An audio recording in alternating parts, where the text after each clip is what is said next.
సంవత్సరకాల Bible పఠన ప్రణాళికలో 61వ రోజు మార్చి 1వ తారీఖు. ఈనాటి అనుదిన బైబిల్ పఠనములో 5 అధ్యాయములు క్రొత్త నిబంధన గ్రంథము నుండి అపోస్తులుడైన పౌలు కొరింథీయులకు రాసిన 2వ పత్రికలోని 5వ అధ్యాయము, 6వ అధ్యాయము, 7వ అధ్యాయము, 8వ అధ్యాయము మరియు 9వ అధ్యాయము. ఈనాటి భాగములోని 5 అధ్యాయములలో మొదటి అధ్యాయము అపోస్తులుడైన పౌలు కొరింథీయులకు రాసిన 2వ పత్రికలోని 5వ అధ్యాయంలో ఉన్న 21 వచనములు. భూమి మీద మన గుడారమైన ఈ నివాసము శిథిలమైపోయినను చేతి పని కాక దేవుని చేత కట్టబడినదియు నిత్యమైనదియునైన నివాసము పరలోకమందు మనకున్నదని ఎరుగుదుము. మనము దిగంబరులము కాక వస్త్రము ధరించుకొనిన వారముగా కనబడుదుము. కాబట్టి పరలోకము నుండి వచ్చు మన నివాసము దీనిపైని ధరించుకొననపేక్షించుచు దీనిలో మూలుగుచున్నాము. ఈ గుడారములోనున్న మనము భారము మోసుకొని మూల్గుచున్నాము. ఇది తీసివేయవలనని కాదు గాని మర్త్యమైనది జీవము చేత మృంగివేయబడినట్లు ఆ నివాసమును దీనిపైని ధరించుకొనగోరుచున్నాము. దీని నిమిత్తము మనలను సిద్ధపరిచినవాడు దేవుడే, మరియు ఆయన తన ఆత్మ అను సంచకరువును మనకనుగ్రహించి ఉన్నాడు. వెలిచూపు వలన కాక విశ్వాసము వలననే నడుచుకొనుచున్నాము కనుక ఈ దేహములో నివసించుచున్నంత కాలము ప్రభువునకు దూరముగా ఉన్నామని ఎరిగియుండియో ఎల్లప్పుడూ ధైర్యము గలవారమై ఉన్నాము. ఇట్లు ధైర్యము కలిగి ఈ దేహమును విడిచిపెట్టి ప్రభువునొద్ద నివసించుటకు ఇష్టపడుచున్నాము. కావున దేహమందున్నను దేహమును విడిచినను ఆయనకిష్టులమై ఉండవలనని మిగుల అపేక్షించుచున్నాము. ఎందుకనగా తాను జరిగించిన క్రియల చొప్పున అవి మంచివైనను సరే చెడ్డవైనను సరే దేహముతో జరిగించిన వాటి ఫలమును ప్రతి వాడును పొందునట్లు మనమందరమును క్రీస్తు న్యాయపీఠము ఎదుట ప్రత్యక్షము కావలియును. 2వ కొరింథీయులకు 5వ అధ్యాయము 11వ వచనము నుండి. కావున మేము ప్రభువు విషయమైన భయము నెరిగి మనుషులను ప్రేరేపించుచున్నాము. మేము దేవునికి ప్రత్యక్షపరచబడిన వారము మీ మనస్సాక్షులకు కూడా ప్రత్యక్షపరచబడి ఉన్నామని నమ్ముచున్నాను. మమ్మను మేమే మీ ఎదుట తిరిగి మెప్పించుకొనుటలేదు గాని హృదయమునందు అతిశయపడక పైరూపమునందే అతిశయపడు వారికి ప్రత్యుత్తరమిచ్చుటకు మీకు ఆధారము కలుగవలెనని మా విషయమై మీకు అతిశయ కారణము కలిగించుచున్నాము. ఏలయనగా మేము వెర్రివారమైతిమా దేవుని నిమిత్తమే, స్వస్థ బుద్ధి గలవారమైతిమా మీ నిమిత్తమే. క్రీస్తు ప్రేమ మమ్మను బలవంతము చేయుచున్నది. ఎలాగనగా అందరి కొరకు ఒకడు మృతి పొందెను గనుక అందరూ మృతి పొందిరనియు జీవించు వారికి మీదట తమ కొరకు కాక తమ నిమిత్తము మృతి పొంది తిరిగి లేచిన వాని కొరకే జీవించుటకు ఆయన అందరి కొరకు మృతి పొందెననియు నిశ్చయించుకొనుచున్నాము. కావున ఇక మీదట మేము శరీరరీతిగా ఎవనినైనను ఎరుగము. మేము క్రీస్తును శరీరరీతిగా ఎరిగియుండినను ఇక మీదట ఆయనను అలాగూ ఎరుగము. కాగా ఎవడైనను క్రీస్తు నందున్న ఎడల వాడు నూతన సృష్టి, పాతవి గతించెను, ఇదిగో క్రొత్తవాయెను. సమస్తమును దేవుని వలననైనవి. ఆయన మనలను క్రీస్తు ద్వారా తనతో సమాధానపరుచుకుని ఆ సమాధానపరచు పరిచర్యను మాకు అనుగ్రహించెను. అదేమనగా దేవుడు వారి అపరాధములను వారి మీద మోపక క్రీస్తునందు లోకమును తనతో సమాధానపరుచుకొనుచు ఆ సమాధాన వాక్యమును మాకు అప్పగించెను. కావున దేవుడు మా ద్వారా వేడుకొనినట్టు మేము క్రీస్తుకు రాయబారులమై దేవునితో సమాధానపడుడని క్రీస్తు పక్షముగా మిమ్మును బతిమాలుకొనుచున్నాము. ఎందుకనగా మనమాయన యందు దేవుని నీతి అగునట్లు పాపమెరుగని ఆయనను మన కోసము పాపముగా చేసెను. ఇంతటితో అపోస్తులుడైన పౌలు కొరింథీయులకు రాసిన 2వ పత్రికలోని 5వ అధ్యాయంలో ఉన్న 21 వచనములు పూర్తి చేయబడినవి. ఈనాటి భాగంలోని 5 అధ్యాయములలో 2వ అధ్యాయము అపోస్తులుడైన పౌలు కొరింథీయులకు రాసిన 2వ పత్రికలోని 6వ అధ్యాయంలో ఉన్న 18 వచనములు. కాగా మేమాయన తోడి పనివారమై మీరు పొందిన దేవుని కృపను వ్యర్థము చేసుకొనవద్దని మిమ్మును వేడుకొనుచున్నాము. అనుకూల సమయమందు నీ మొర ఆలకించితిని, రక్షణ దినమందు నిన్ను ఆదుకొంటిని అని ఆయన చెప్పుచున్నాడు కదా. ఇదిగో ఇప్పుడే మిక్కిలి అనుకూలమైన సమయము, ఇదిగో ఇదే రక్షణ దినము. మా పరిచర్య నిందింపబడకుండు నిమిత్తము ఏ విషయములోనైనను అభ్యంతరమేమియూ కలుగజేయక, శ్రమలయందును, ఇబ్బందులయందును, ఇరుకులయందును, దెబ్బలయందును, చెరసాలలోను, అల్లరులలోను, ప్రయాసములలోనూ, జాగరములలోనూ, ఉపవాసములలోనూ మిగుల ఓర్పు గలవారమై, పవిత్రతతోనూ, జ్ఞానముతోనూ, దీర్ఘశాంతముతోనూ, దయతోనూ, పరిశుద్ధాత్మ వలనను, నిష్కపటమైన ప్రేమతోనూ, సత్యవాక్యము చెప్పుట వలనను, దేవుని బలము వలనను, కుడి ఎడమల నీతి ఆయుధములు కలిగి, ఘనతల వలనను, సుకీర్తి దుష్కీర్తుల వలనను దేవుని పరిచారకులమయ్యుండి అన్ని స్థితులలో మమ్మను మేమే మెప్పించుకొనుచున్నాము. మేము మోసగాండ్రమైనట్లుండియు సత్యవంతులము, తెలియబడని వారమైనట్లుండియు బాగుగా తెలియబడిన వారము, చనిపోవుచున్న వారమైనట్లుండియు ఇదిగో బ్రతుకుచున్న వారము, శిక్షింపబడిన వారమైనట్లుండియు చంపబడని వారము, దుఃఖపడని వారమైనట్లుండియు ఎల్లప్పుడూ సంతోషించు వారము, దరిద్రులమైనట్లుండియు అనేకులకు ఐశ్వర్యము కలిగించు వారము, ఏమీయూ లేని వారమైనట్లుండియు సమస్తమును కలిగిన వారము. 2 కొరింథీయులకు 6వ అధ్యాయము 11వ వచనము నుండి. ఓ కొరింథీయులారా, అరమర లేకుండా మీతో మాట్లాడుచున్నాను. మా హృదయము విశాలపరచబడి ఉన్నది.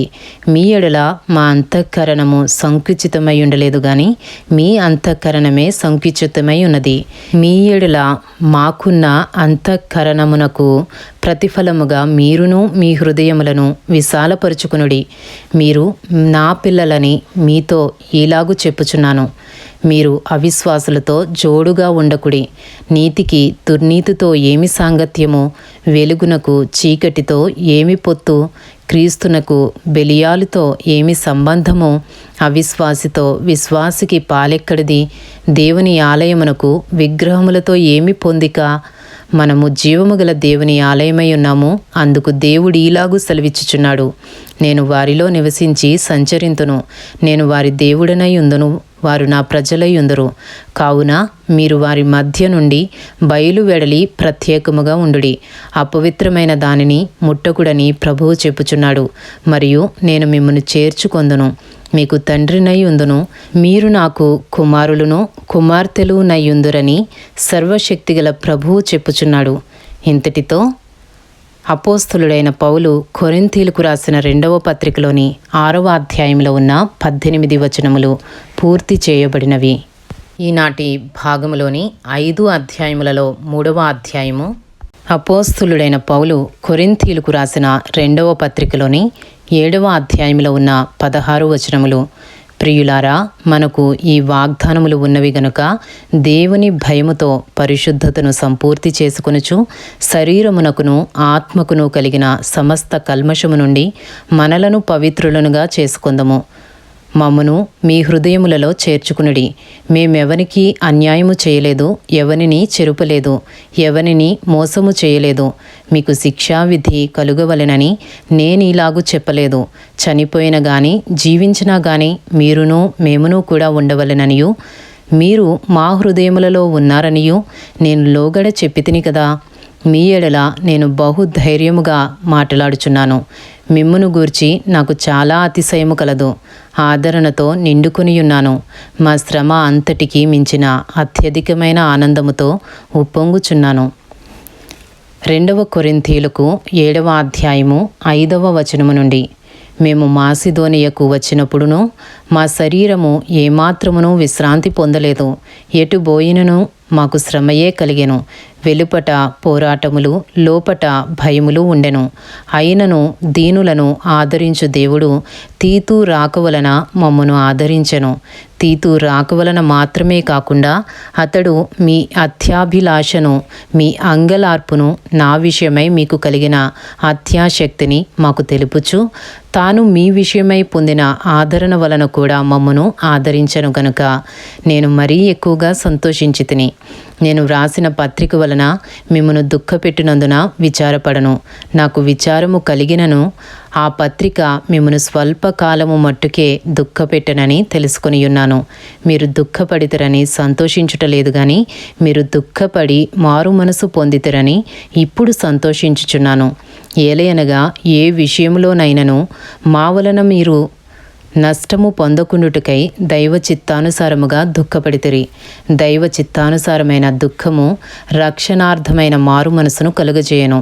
ఈ మారు మనసు దుఃఖమును పుట్టించదు, అయితే లోక సంబంధమైన దుఃఖము మరణమును కలుగజేయను. మీరు దేవుని చిత్త ప్రకారము పొందిన ఈ దుఃఖము ఎట్టి జాగ్రత్తను, ఎట్టి దోష నివారణకైన ప్రతివాదమును, ఎట్టి ఆగ్రహమును, ఎట్టి భయమును, ఎట్టి అభిలాషను, ఎట్టి ఆసక్తిని, ఎట్టి ప్రతిదండనను మీలో పుట్టించునో చూడుడి. ఆ కార్యమును గూర్చి సమస్త విషయములలోనూ మీరు నిర్దోషులై ఉన్నారని రుజువుపరుచుకొంటిరి.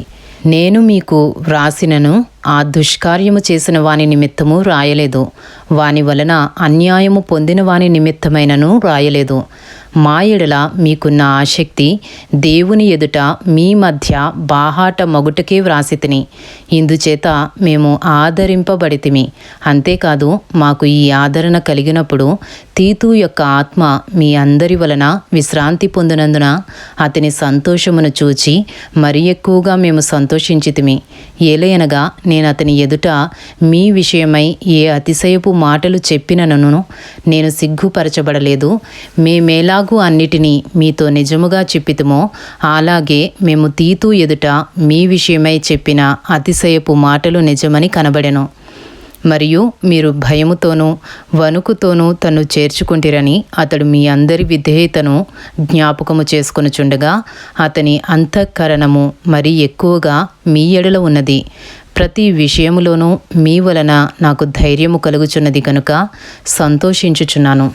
ఇంతటితో కొరింథీయులకు రాసిన 2వ పత్రికలోని 7వ అధ్యాయంలో ఉన్న 16 వచనములు పూర్తి చేయబడినవి. ఈనాటి భాగంలోని 5 అధ్యాయములలో 4వ అధ్యాయము అపోస్తులుడైన పౌలు కొరింథీయులకు రాసిన 2వ పత్రికలోని 8వ అధ్యాయంలో ఉన్న 24 వచనములు.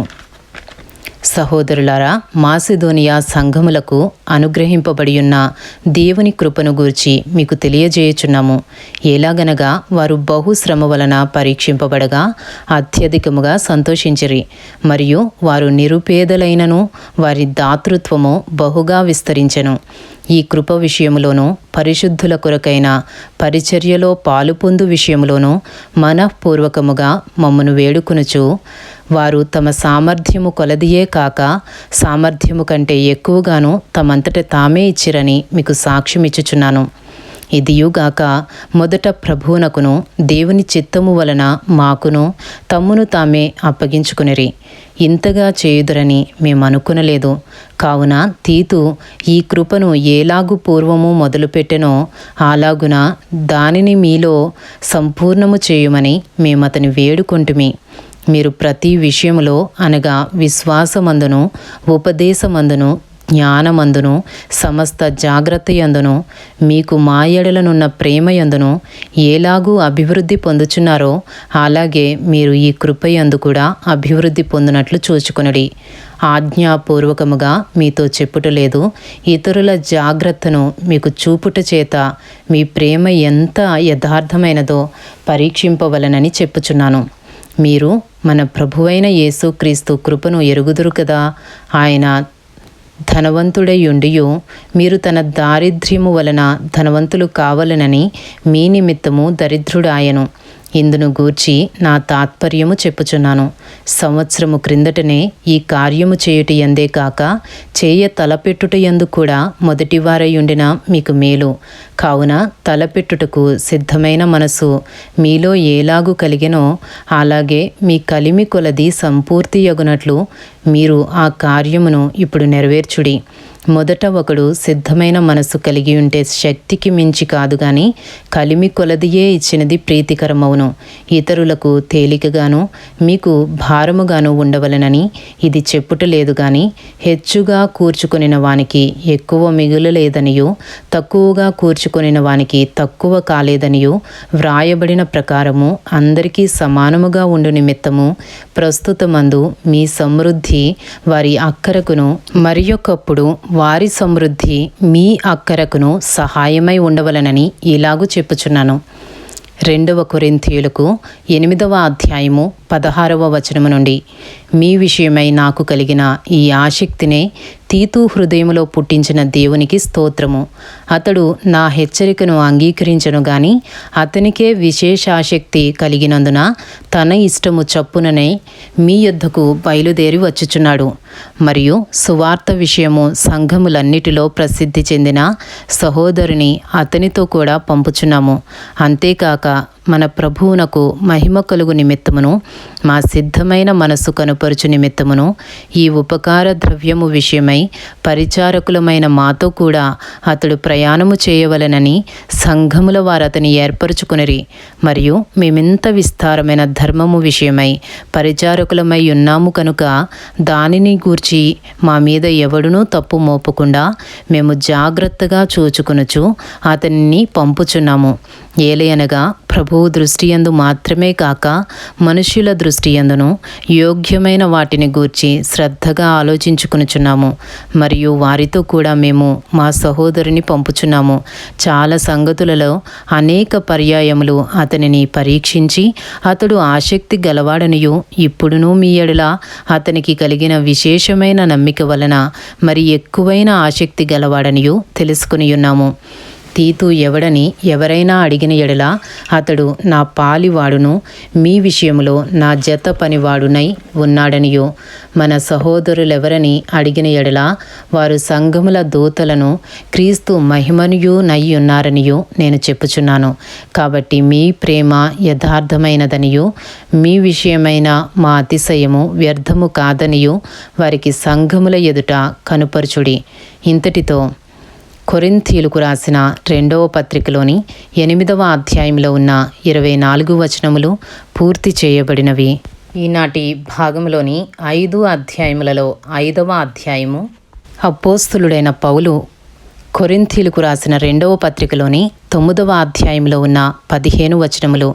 పరిశుద్ధుల కొరకైన ఈ పరిచర్యను గూర్చి మీ పేర వ్రాయుటకు నాకు అగత్యము లేదు. మీ మనసు సిద్ధమై ఉన్నదని నేను ఎరుగుదును. అందువలన సంవత్సరము నుండి అకయ సిద్ధపడి ఉన్నదని చెప్పి నేను మిమ్మును గూర్చి మాసిదోనియా వారి ఎదుట అతిశయపడుచున్నాను. మీ ఆసక్తిని చూచి అనేకులు ప్రేరేపింపబడిరి. అయితే మిమ్మును గూర్చిన మా అతిశయము ఈ విషయములో వ్యర్థము కాకుండానట్లు నేను చెప్పిన ప్రకారము మీరు సిద్ధముగా ఉండుటకై మీ సహోదరులను పంపితిని. మీరు సిద్ధపడని ఎడల ఒకవేళ మాసిదోనియా వారెవరైనను నాతో కూడా వచ్చి మీరు సిద్ధముగా ఉండకపోవట చూచిన ఎడల ఈ నమ్మిక కలిగి ఉన్నందుకు మేము సిగ్గుపరచబడుదుము. మీరును సిగ్గుపరచబడుదురని ఇక చెప్పనేలా?